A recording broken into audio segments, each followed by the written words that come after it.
Genetic engineering is a process where scientists take genes from one species and force it into the DNA of other species.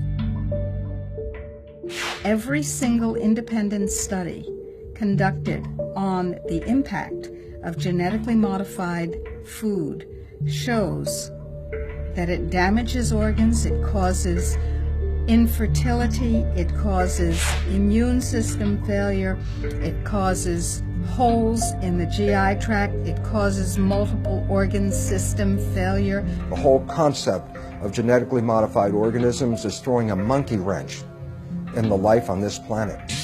What if we could produce more yield on the same amount of land, squeeze more water from a single raindrop, conserve natural resources while caring for the environment? Monsanto is the company that told us that PCBs were safe.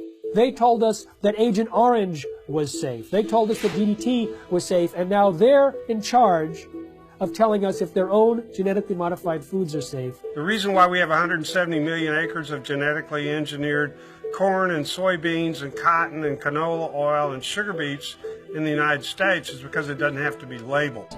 The first genetically modified animal, a salmon, may soon be approved for human consumption. Both these fish are 18 months old, but the larger genetically engineered Aqua Advantage salmon grows twice as fast as the regular salmon. There has not been sufficient animal health testing, human health testing, or environmental impact testing of these new transgenic fish.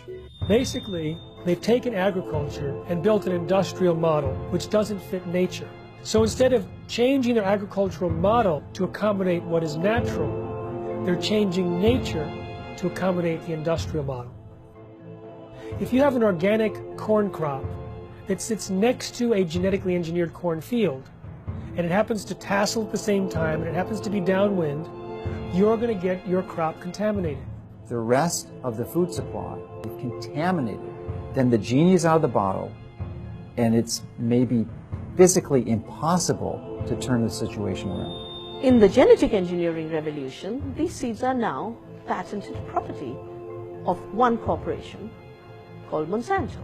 The pharmaceutical industry has no interest in having you well because they don't make any money if you're well. And the pharmaceutical industry is the biotech industry.